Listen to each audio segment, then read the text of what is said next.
Hi there, my name's Tyler Roicki. Welcome to my channel. And in today's video, I have a question that I'd like to consider with you here and really dive deeper into. And that question is this: do real estate agents need an office? Especially talking about when we're recording this, 2021. Is it really a necessity? And that's the topic we're going to explore in this video. So without further ado, let's dive into it. So as someone who works from home, I'm going to say without a shadow of a doubt, yes. And the reason that real estate agents need an office is because there needs to be a place in which training, support, and collaboration amongst real estate agents occurs. Now, that being said, there is a thought that I would like for you to entertain here.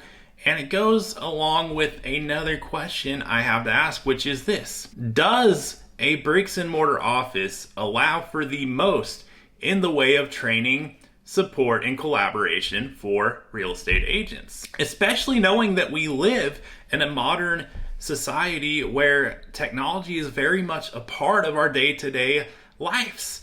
And I'm going to say, without a shadow of a doubt, no. And here is why. The internet truly redefined what a real estate office could look like and what could happen in the way of those three things to support the real estate agents. Because prior to high-speed internet, it was out of necessity that you would have local bricks and mortar offices to provide a place for the agents to go get training, to get support, and to come together to collaborate.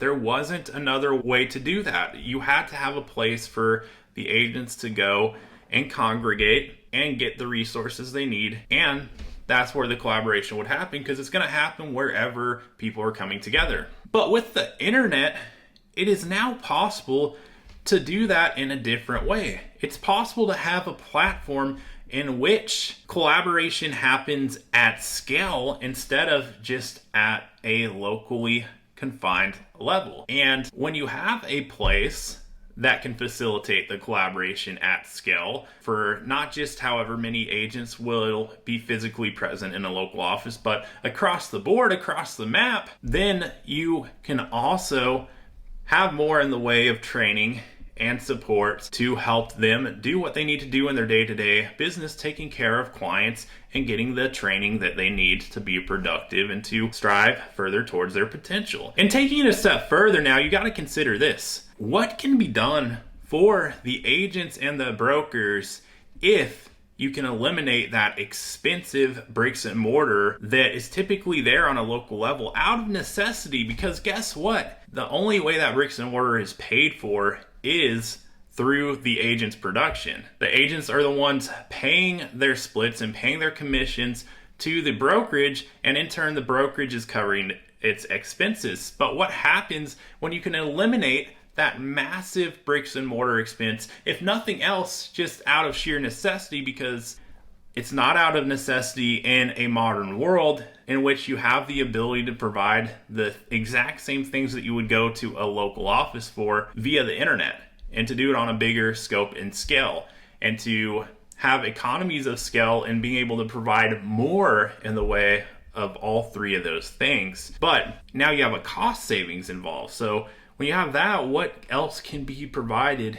in addition to those three things, or perhaps to make those three things even better for the agents? And it turns out there is something that can be done there. I'm not going to dive deep into the details there. We'll save that for another video. If you watch to the end, you'll see it on the end screen. But it's just a thought I would like for you to entertain. And I'll tell you this: when you can cut out that bricks and mortar cost, one of the things you can do for the agents is to actually create a financial incentive for the top producing agents in the company to actually pour back and train the other agents, to teach the other agents something that they're currently doing in their business to produce massive results. Because guess what?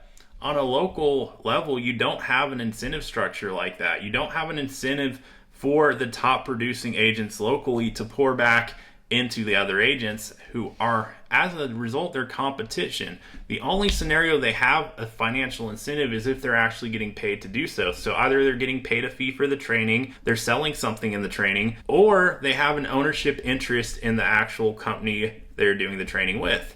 And so as a result of that, a lot of times the training isn't being hosted on a local level by someone who is a current top performer. It might have been someone who was in the business years and years ago, but is not doing something today to produce those same massive results. And it's not that they're teaching something that doesn't work or didn't work. It's just not up to date in terms of them doing business in the modern world, in today's market. And it's just not the same as if you have a top producer who's currently doing something in their business to achieve massive results, and then also has an alignment with the company through a financial incentive to pour back into the other agents. So there's a difference there when there is an alignment in interest for others to pour back into the culture of the company, a culture of collaboration, and collaboration that can happen at scale because it's not fixated to a local bricks and mortar office. So in conclusion,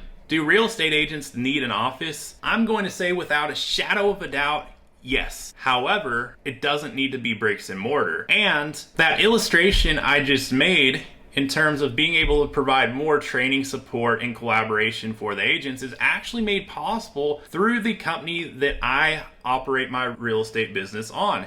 And it's a platform called eXp Realty. If that's something that you are curious to learn more about and to learn more about what partnering with eXp Realty would look like for you and your business, I'm going to have a way that you can reach out to me in the description below. So feel free to shoot me an email. I'm happy to plan a time to get on a call with you to learn more about your goals in the business and to see how I can potentially help you moving forward, if anything. And if not, I'm sure it will be great to make a connection regardless. But all that said, I appreciate you watching the video. If it got you thinking, hit that like button, subscribe to my channel so that we may stay connected more in the future.